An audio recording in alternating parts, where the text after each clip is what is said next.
welcome to today's webinar, Terrorism in Europe, Lessons Learned from Israel. The event is hosted by MEP Charlie Weimers from the European Conservatives and Reformist Group in the European Parliament and in cooperation with the Likud Party in Israel. My name is Elise Kulcem, and I'll be moderating today's webinar. So I'd like to first introduce our host, MP Weimers, who's a newly elected member of the European Parliament from Sweden and sitting in the Parliament for the Sweden Democrats. He serves the Foreign Affairs and the Home Affairs Committees. He has a very keen interest in the Middle East and counter-terrorism and has been very active in raising awareness on the need to fight Islamism in Europe. Then I would like to also warmly welcome our two speakers and guests from Israel, Dr. Anat Berko and Mr. Eli Hazan.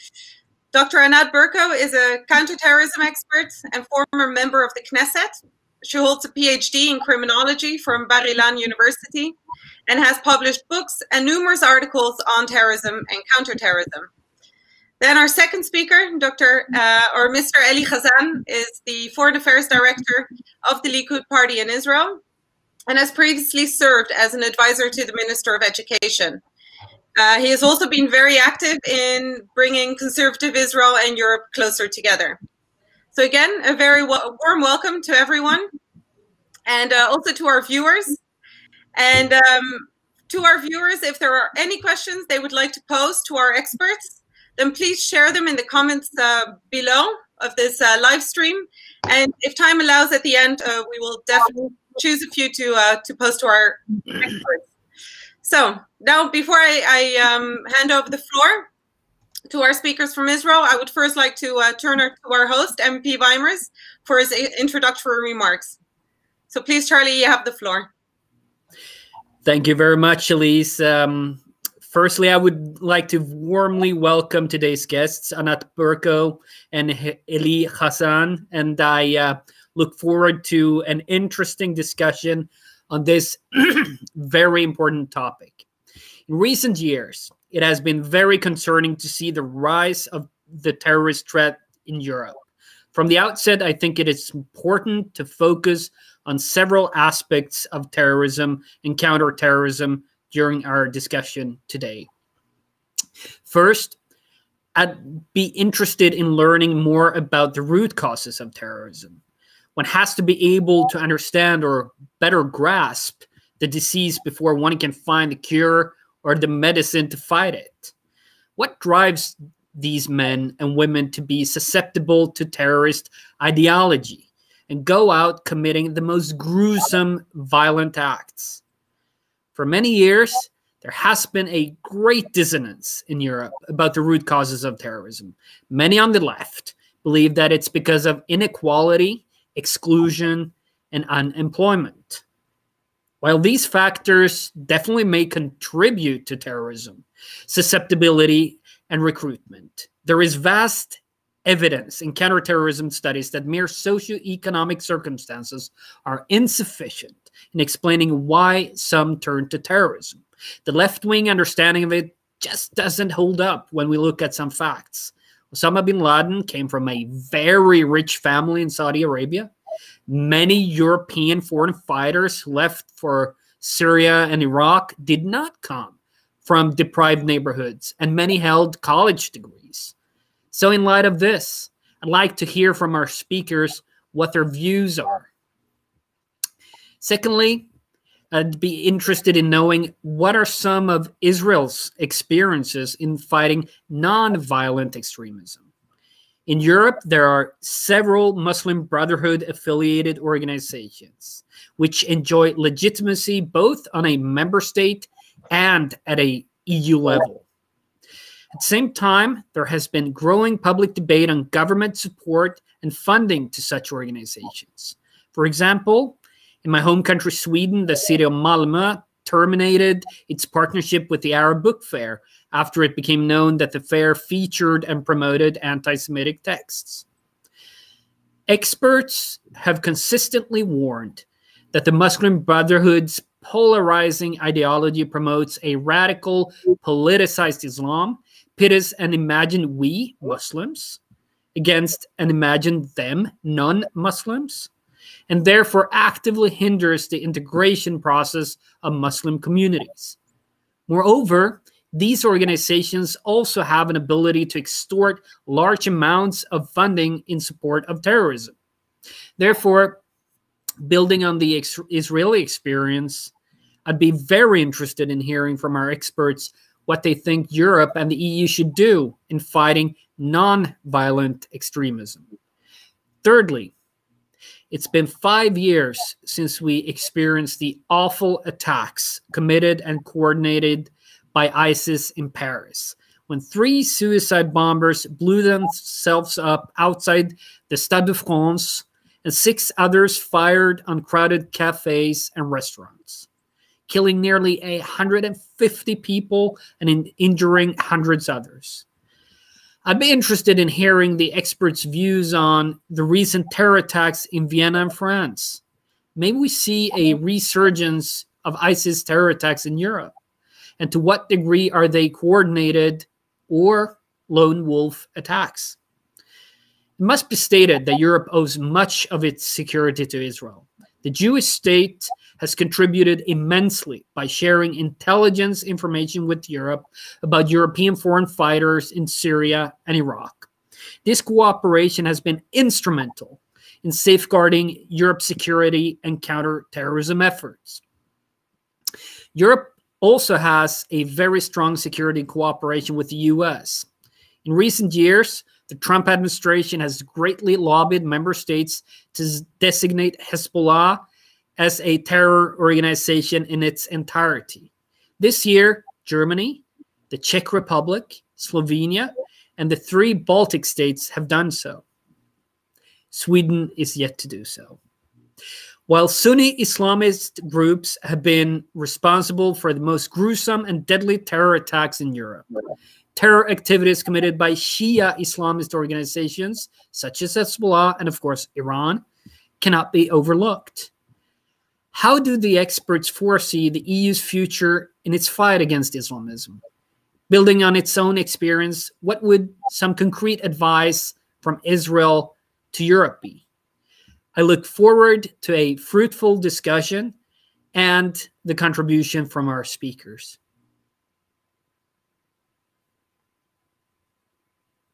Sorry. Thank you, Charlie, for raising some very interesting points there.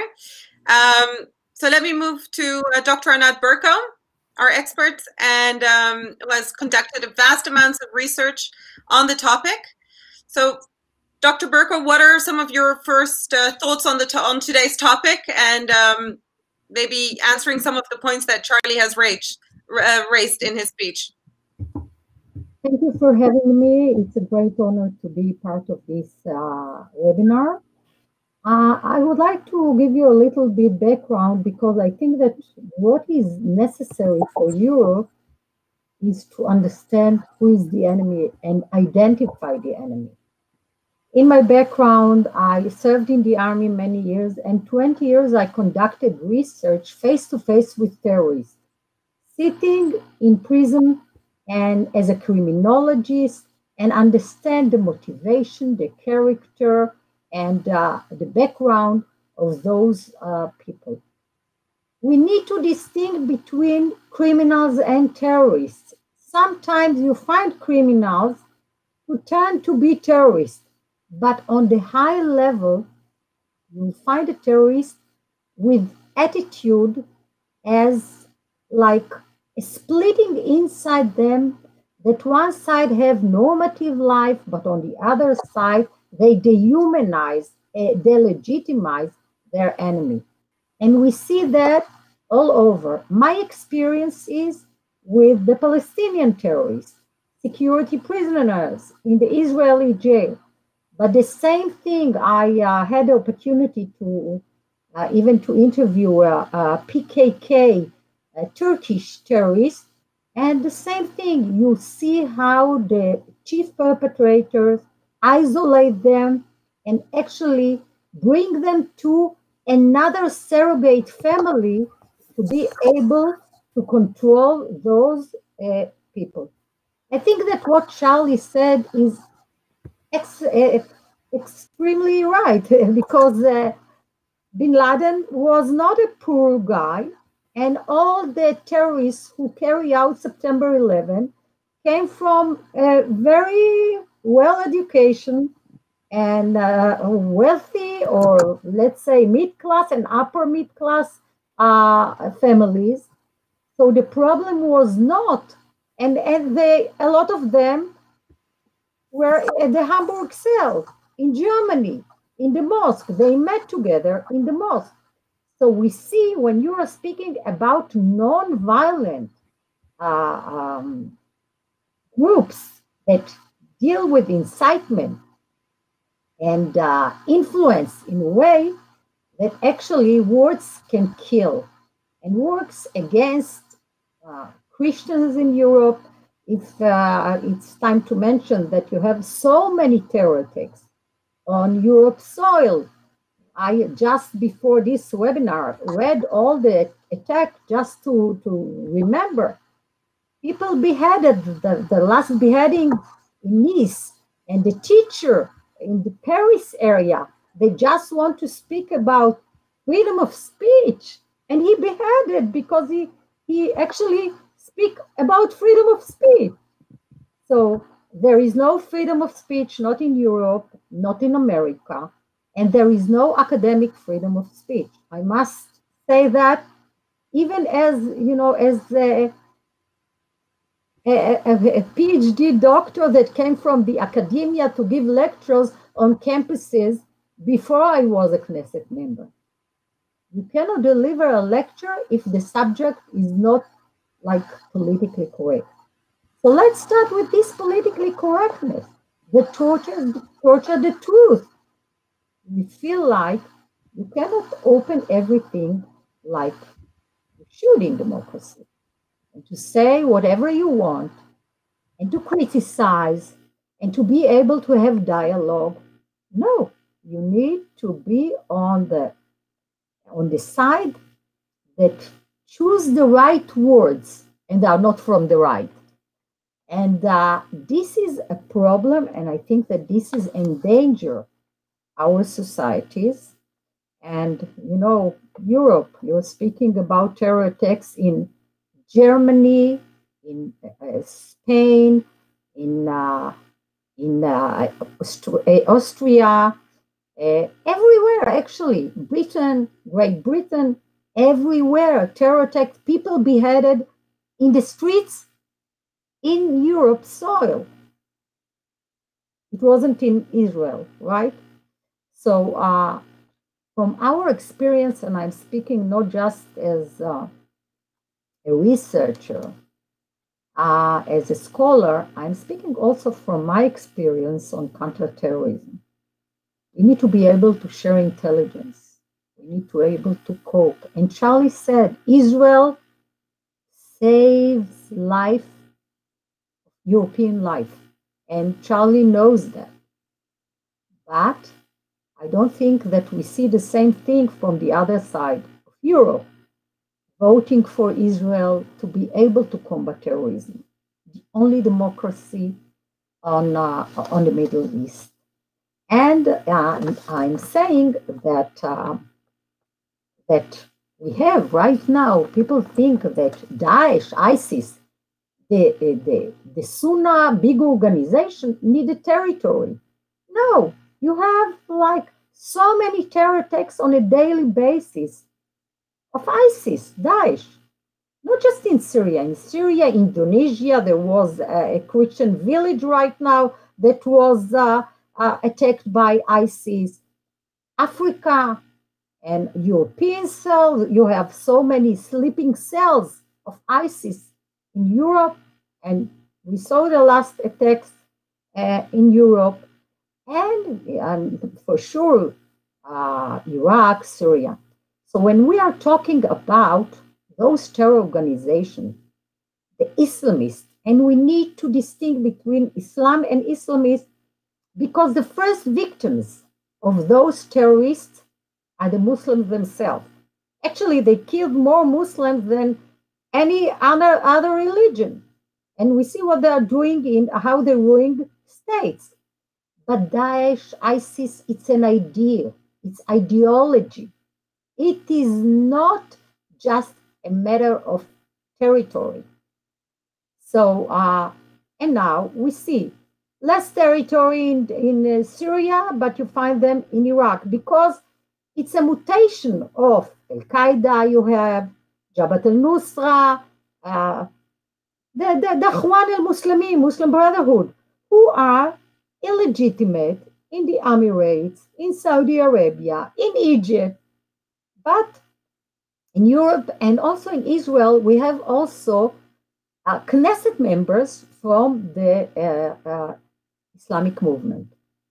So we need to find a way to protect our parliaments. We need to find a way to protect our democracy. And we need to identify those gap of values that you find between people from another background that is not the Western background. And I can tell you, I'm from Iraqi Jewish refugee family. When Israel established, my parents fled from Iraq. And I know that not so many people know, but there were so many Jews in Arab countries that actually fled. Now you find like very, very few Jewish people. You have in Bahrain also Iraqi origins that fled to Bahrain, small community in the Emirates, even in Iran, but not so many. And we fled, so I know the culture, I understand the language, and I think that it starts from that issue. Because what we know about this culture, many times even our legal system do not understand things. And when you find a judge dealing with a case of honor killing, he accepted that as something from the culture.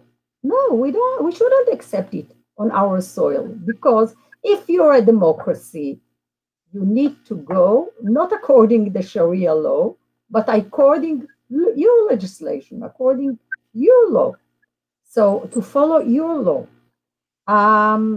We have unbridgeable gaps. So we need to understand what distinct between the culture, the way of thinking. It's another mindset.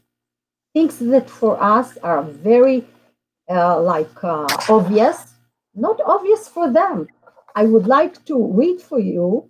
I interviewed the founder of the Hamas organization in 1996, Sheikh Ahmad Yassin.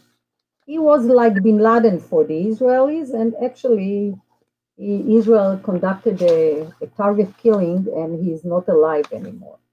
But what Yassin said about the West, I think that this is something amazing. And I quote, face to face. So I quote him and what he told me, and you can find it in my books. It's also in English. Islam rejects all culture and social aspects which contradict it and the Sharia, the religion Islamic law. For example, the life of whoredom, of unveiled women, all the immoral factors in the Western world are rejected by us.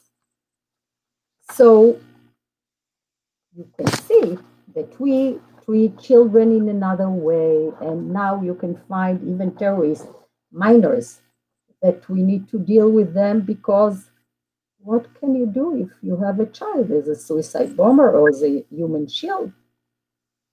This is a big problem in our morality. So if I have time, and if you want me, I can go through my legislation on counter-terrorism, because I came from this field. And I dealt with that at the 4 years that I spent in the Knesset. I was specially appointed because of my expertise by the Prime Minister to the Likud Party.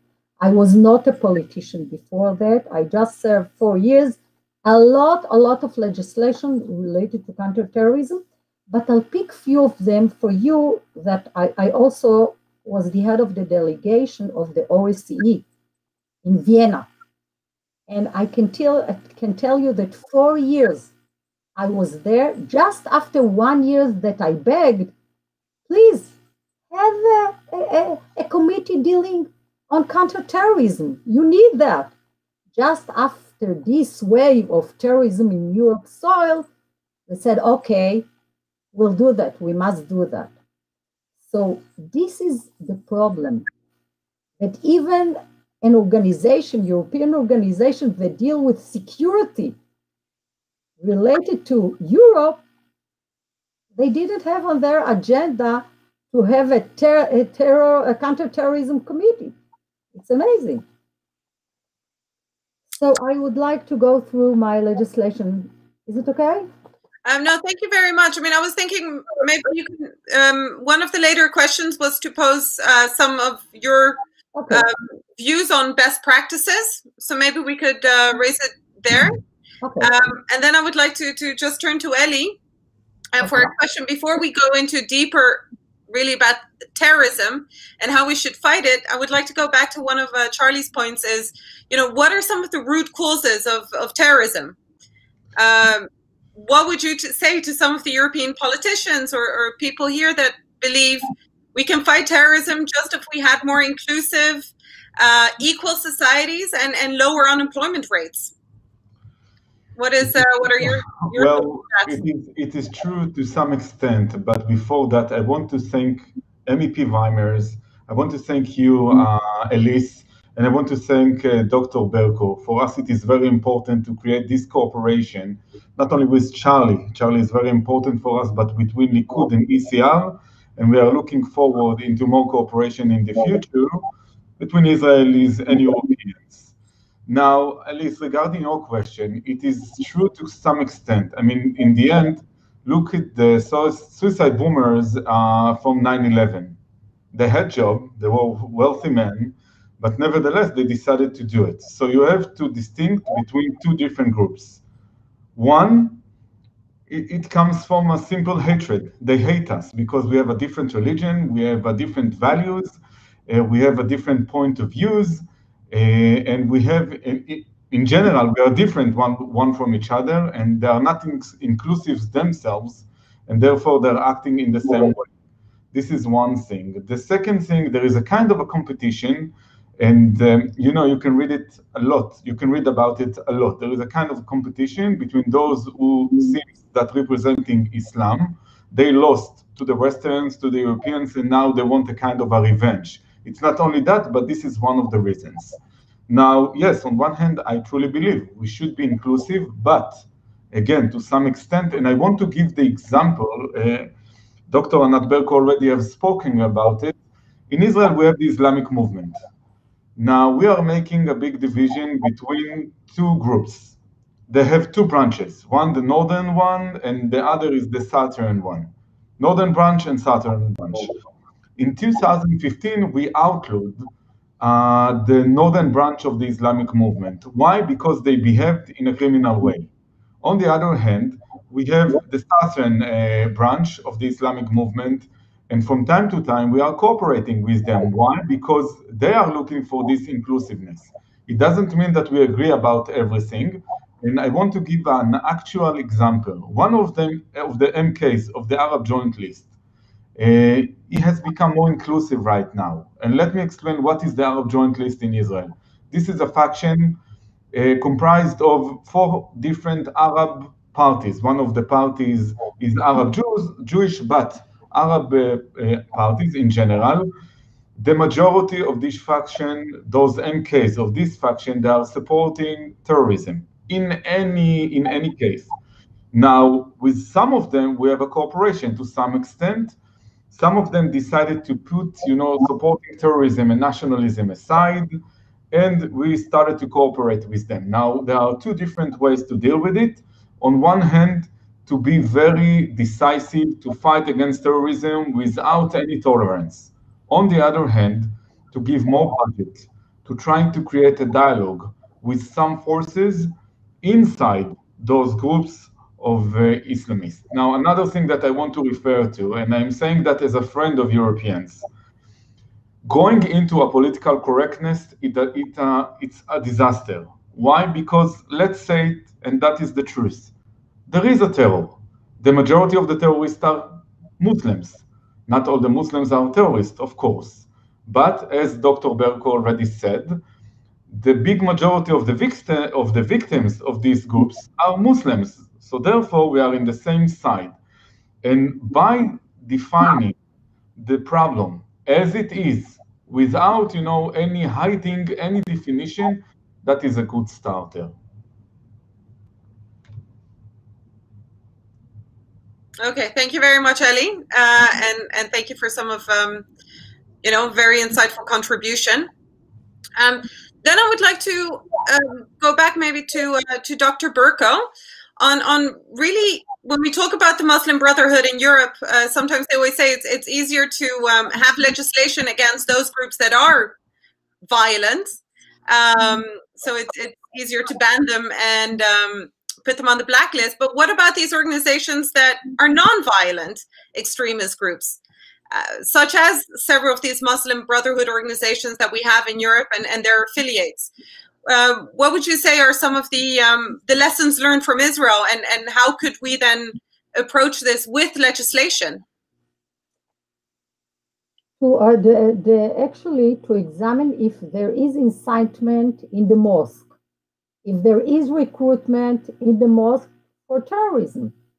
Because if they poisoning the hearts and minds of the next generation, they are violence. You cannot treat them like non-violence, because words can kill and very influential. And we see even the social media right now, because those people are very significant to the next generation. And when you don't see the integration in Europe, and you don't see it like it was before, it becomes like you have no-go zones of bubbles, of enclaves, of places that it's a very good breeding ground for terrorists. So this is something that you need to think also about the socialization of those people. If today in Europe, a teacher cannot speak or teach about the Holocaust, the Shoah, you have a problem in Europe. You have a problem. Because where is democracy? Because every teacher censors himself right now, because he doesn't want to be beheaded by a terrorist. So, and I'm not speaking about sexual harassment in the streets of women, especially in Sweden and other places, and I'm sure that Charlie can tell us about that.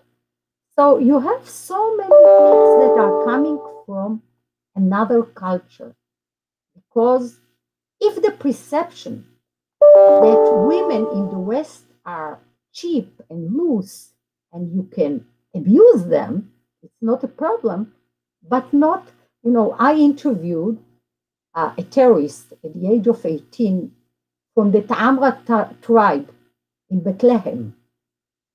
And he told me that every Christmas they are coming to the church, the Muslim guys, and, to abuse the girls, sexually harass the girls there, the Christian girls. And I asked him, tell me, if you would treat a Muslim girl like that, what is gonna be? And he said, harb. Harb in Arabic, it's a war. There will be a war. Somebody will be dead because of this behavior. And we see because of that Bethlehem, that was a Christian city, not anymore. The Christian, like the Jews before, flooding from all the areas controlled by Muslims, because they want to protect themselves. They want to protect themselves and their property. And they cannot stay under as a Ahl al-Dhimma. They cannot stay like that. So to be subordinate to Islam and not equal.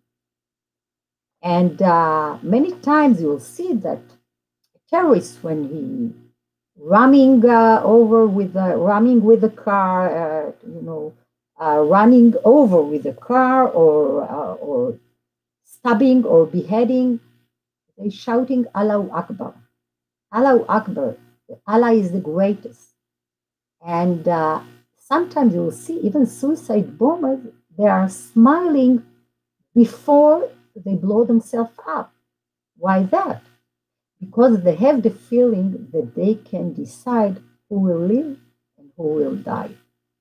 And I interviewed a few suicide bombers, so few, but 20 years suicide bombers and their dispatchers. They told that press the button on the device failed. We were very lucky. And they told me I had a feeling such a high uplifted that I could do everything and I will get the recognition, if not in my lifetime, so after my death, and I'll be in paradise and all those promises in paradise. And what is interesting, that even now, many times when terrorists are going to carry out a terror attack, you'll see on the wall on Facebook that they have a post, I'm going to do that, that, and that's it. So why they do that?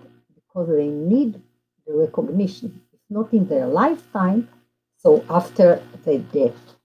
They look at us, all of us, Christian and Jews, as the infidels and rejecting our values. And sometimes, because there is something in criminology about criminals, and I think that it also can be implemented on terrorists, reject the rejectors. Why? Because it's the same dynamic. Criminals is rejected by the normative society and cannot integrate into it. So he declares war on it. The same thing with the terrorists. If I cannot join you, we'll have a war. And there is not a psychopathology here. And I know every terror attack on Europe's soil, you'll find in the media, oh, he was a crazy guy, he couldn't control himself or herself, mental illness. So let me emphasize, terrorists, the majority of them are not mentally ill. Sometimes you can find borderline personality, but this is not a pathology that they cannot distinguish what is right and what is wrong. So there is nothing like that. And there is jihadi ideas. I know that you call foreign fighters to terrorists who join ISIS or other groups in Syria or Iraq or whatever, right? Why to define them as foreign fighters? Why not to call them jihadturists, as I define them? The definition of terrorism is very, very important. The terminology that we use is very, very important. But because of this politically correctness, we lose the battle. We lose the battle. And I know that, Charlie, you doing amazing work. Ellie told me about your work. And I really appreciate that. And I'm sure that every step, and I know that from inside, with the classified committees that I was part of them, that we help a lot to Europe. And it's about time also in the UN that people who pretend to be human rights activists, we need to define them as terrorists, and they are pushing not just the declarations of the UN against Israel and against any other democracy, but mainly against Israel. So if you find somebody as pretend to be a human rights activist and he's a terrorist, look at his background. It's amazing. And we find more and more people like that, like terrorists with suits. No, it doesn't work like that. And if we are speaking about human rights, you cannot put or the head of the chair will be from a country that abuses human rights. And they decided what is right and what is wrong in our states, especially in my state. So this is something that it's about time to speak out and to say, and I think that we are doing it right now, that you're going to lose the battle. people beheaded in the streets of Europe. Teachers cannot speak. People are slaughtering in the Charlie Hebdo because they have cartoons, or in the kosher mouth in Paris. It's amazing. And you know, at the terror attack in France, at the Bataclan, they could kill even the president at that time. So we need to be very precise. Suicide bombers are not doing it because less of hope and because they are poor. You know, you have a researcher, he passed away, Professor Kruger from Princeton, who dealt with this issue. You know, he wrote a book about that. Nothing related to economy problems. You have so many poors in this world. Are they blowing themselves up? No, they're not. They're not blowing themselves up, right? So I think that it's about time to say that if there are Islamists who find it as a personal duty to go and to join the jihad as a jihad tourist, we need to fight to block them. And if they go, it's one-way ticket. This must be international legislation, because if not, you endanger your community when they come back.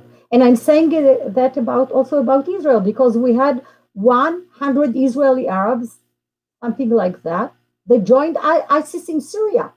And one of them even injured, I'm sure that Eli remember this story, and he needs a prothèse, a leg, for his, because he injured in his leg and he needed a medical treatment. So he came back to Israel to get the health care after he was in Daesh, in ISIS. And took all his family, dragged his daughters, and he and his wife joined ISIS. And they came back to Israel. He spent like 2 or 3 years in jail, not more than that, and got the best medical treatment. So we are stupid, because they come with those ideas, with this like obsessive mindset of jihad, and they cause a damage to our society. So we must have legislation that prevent them from coming back, and it must be international legislation. And I asked about that. This is a challenge for you, Charlie. We need to have this legislation. Why? Parliament member from Paris asked me, we don't know if we can allow the children of ISIS to come back to France. But the problem, not just the children, because you can have a child that at the age of 5 or 6, he beheaded a person. And it's a problem. It's for sure abused child. But here we need to have take in consideration that we cannot import to our states these jihad extremists and those who try to find thrill and adventures, and sometimes even a groom in Syria from ISIS, and at the same time they actually they endanger us and they want many rewards. So I call this phenomenon as jihadtourism. I have an article about that. I recommend you to read my article and my books, The Path to Paradise and The Smarter Bomb, because we see women also used and abused in terrorism, and in a way that they have no way back sometimes, and we see that. Okay, thank you very much, Dr. Berko.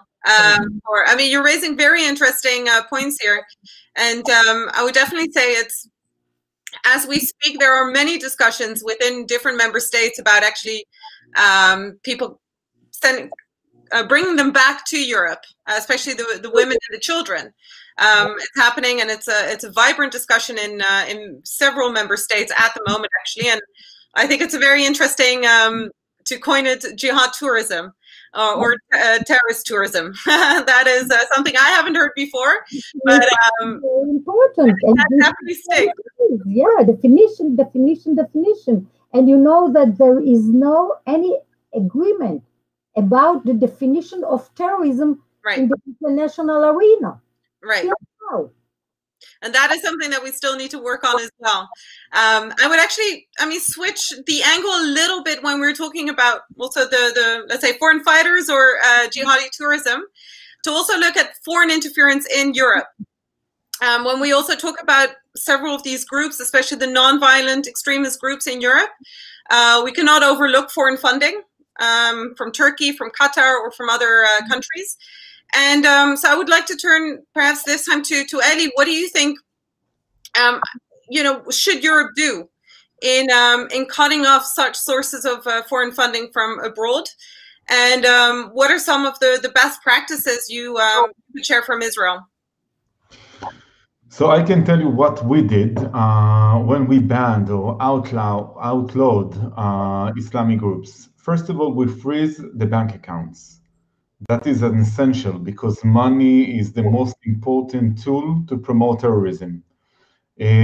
Second, we changed the law. Anat could have speak about it, but we changed the law to be, as I told you before, more decisive, more, strong against terrorism.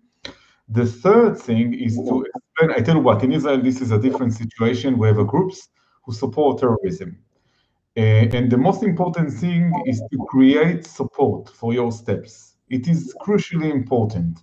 Now, what we did, we were trying to get Muslim leadership in order to join us. I want to remind us that 20% of the Israeli society is Muslim.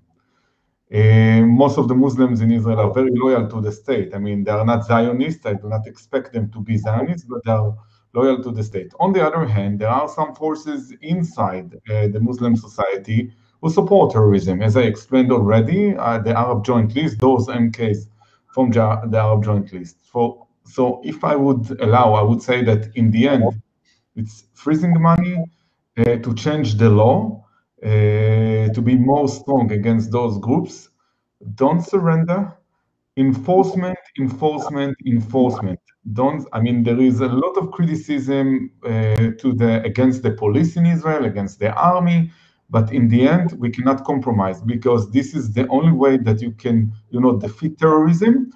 And the most important thing, to bring more Muslims to be in your side because they are not your enemy. In the end, they are your allies. So this is how we did it. In general, I know in Israel there is a lot of terrorism. We are, dealing with terrorism ever since we established the state in 1948. And by the way, even before, since the 1920s. So that's how you do that. Besides that, education. And as long as you have an economic success in the same, communities, this is a kind of a formula in order to counter terrorism. I guess that Anat can, add more comments about it. Yes, thank you. Yes, you have also a problem of state-sponsored terrorism or states as an entity of terrorism, like Iran, who is the Shia version of ISIS with a state that involved in many terror organizations, Shia militias, and not just Shia militias, because against us from the Gaza border, we have Islamic Jihad, Palestinian Islamic Jihad, and Hamas organization who are targeting civilians with missiles. And believe me, that something that starts in Israel will come to Europe and America. And what would you do if somebody will shoot missiles targeting your houses, your homes? And it's not settlers, it's kibbutzim, it's international border that everybody recognizes it. And there are no soldiers in Gaza Strip, and there are no settlers in Gaza Strip. Although at the beginning of the 20th centuries, before settlers were there, were Jewish community in the Gaza Strip, very ancient Jewish community. So I'm not speaking even about that. I think it's about legislation, and if you want, I can go through that like in. Is it okay? No, I was just thinking because we have 14 minutes left till the end, so I just wanted to hand back to MEP Weimers for some of his thoughts on your contributions today, and then I was thinking of going back to Dr. Berko and then to Eli for some of your concluding remarks. So please, Charlie, you could share some thoughts, or and also if you have any specific questions, then please feel free to share. Thank you, Elise, and thank you for your very interesting remarks. And by the way, Dr. Berko, I have visited the tomb of the Prophet Nahum in Al-Kosh, actually. So I'm quite acquainted with the rich Jewish history of Iraq and the Middle East, and the story behind my visit there, that the last Jews of Al-Kosh left the key to a Christian family there to safeguard the tomb, was really touching for me, and showed an example of what coexistence could have been, what it could have been. I do appreciate your term, jihadturister, because this is what we've seen in Sweden as well, with jihadists going back and forth from Sweden to get medical treatment and basically rest from the fighting and from the killing, with good funding from the Swedish taxpayers. It needs to stop. And I do agree that we must do everything we can on the international level to use the tools at our disposal to have them stay there and to have them tried for their crimes in countries such as Syria, Iraq, but also in Africa and other parts of Asia. I also want to make a few personal notes. As late as 2009, I visited Israel for the first time, and I remember laughing when my host, then leader of the young Likud, David Hermelin, told me to go to Ben Gurion Airport 5 hours before departure. Neither 9/11 nor the bombings in London or Madrid had made me fully comprehend exactly how much it takes for a country under threat to keep its citizens safe. 5 hours in advance. That was far from my Swedish reality. Yet, exactly 1 year later, terrorism hit Sweden through the failed Islamist bombing in Stockholm. Back then, as well as now, and I quote Dr. Berko, Israel is the canary in the coal mine when it comes to dealing with and fighting terror, end quote. As we've heard today, learning from the vast experience and deep knowledge of this canary in the coal mine is invaluable for Europe. And we conservatives have many times suggested that the EU Parliament invites Israeli experts, but the left keeps blocking this. One cannot help but wonder whether anti-Israel posturing is more important for the left than protecting European lives. And I know I won't be given back the word from Elise later on, so I better take the chance to thank you both, Dr. Berko and Mr. Hazan, for participating in this panel, which for us, Sweden Democrats, is a bit historic. It's actually the first time that an Israeli party hosts an event together with a Sweden Democrat. For me personally, this event is a continuation of my longtime friendship with Israel, but I sincerely hope that it'll pave the way for a fruitful cooperation and indeed friendship between the Sweden Democrats and the Likud Party. We should build bridges in the interest of our citizens and in our joint interest as friends of liberty. So, Toda Shebatem. Thank you very much, Charlie, for your inspiring words. Now let me turn to Dr. Berko. Maybe just as a concluding remarks. Also, the question: how do you foresee terrorism in Europe? Will we see a return of the awful attacks from the past? Or what, and what are some of the legislative proposals that the European member states and at the EU level should take? I think that if you look at Europe, the 10 last years, you can see what's from the past, and it's escalate, and it will be more and more, I think, dangerous to the citizen in Europe. I see that every country cope with and deal with terrorism in a way, but the EU, because there are radical voices such deep inside, sometimes it's very difficult to do. Remove this politically correctness, and I would like to suggest legislation, because it's not just about terrorism on the physical sphere. You have also cyber terrorism. I was the head of the subcommittee dealing with cybersecurity. And cybersecurity, think about this pandemic, using cyber to cause a damage to the vaccines, to mix between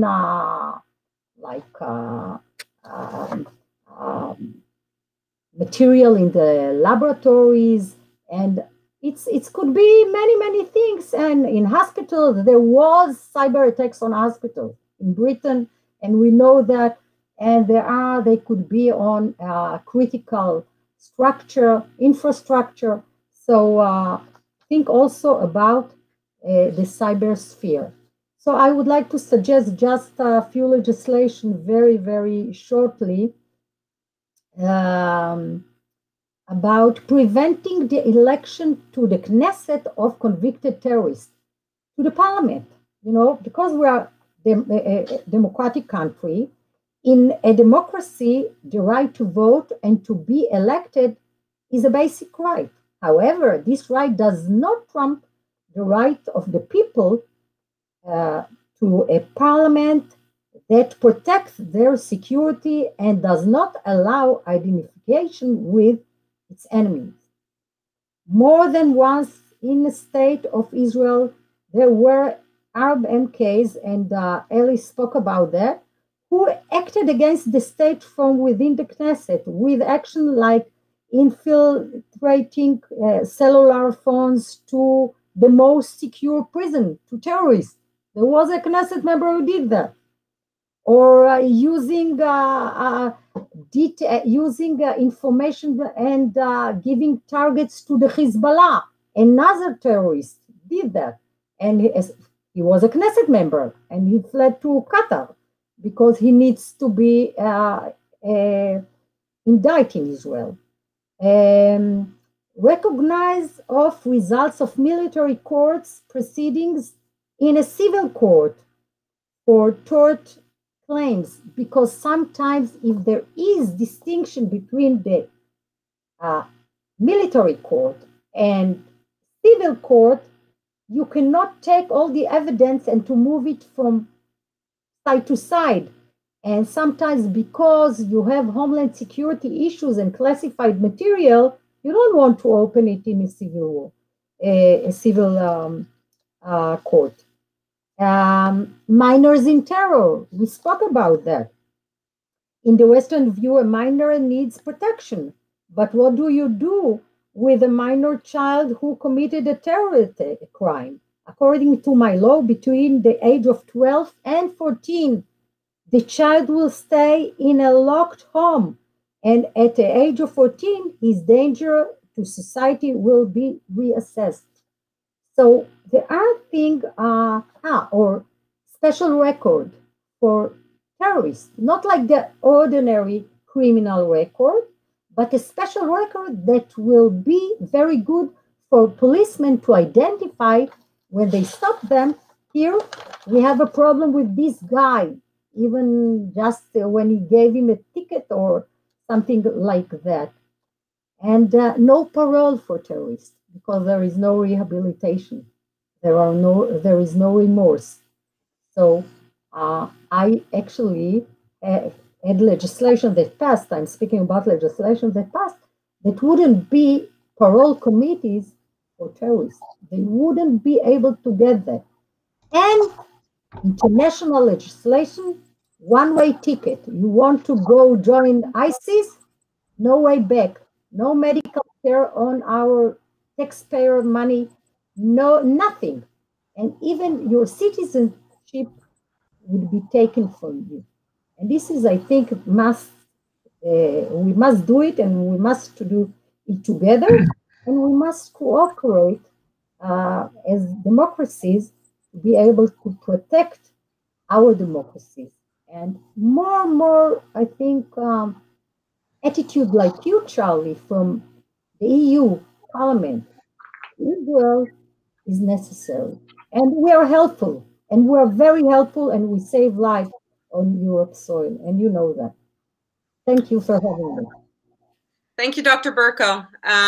Definitely some food for thought there, and some very interesting points.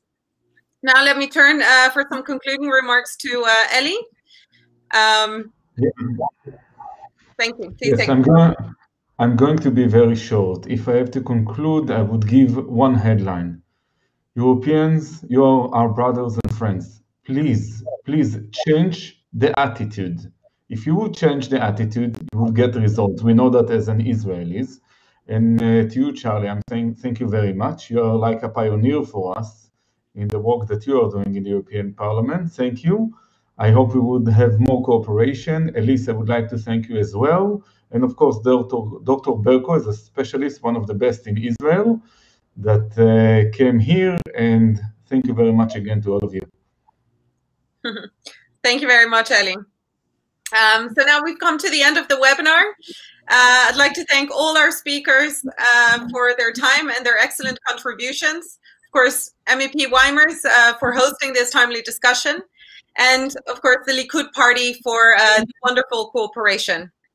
So I would like to also thank all our viewers for being with us today. And if they have any feedback, please feel free to share it in the comment section. And from here, I'll just say a very best regards and warm regards from Brussels to everyone. And please do tune in to future webinars. So thank you to everyone. Thank you and shalom. Chanukah Sameach. Bye-bye. Bye. Thank you.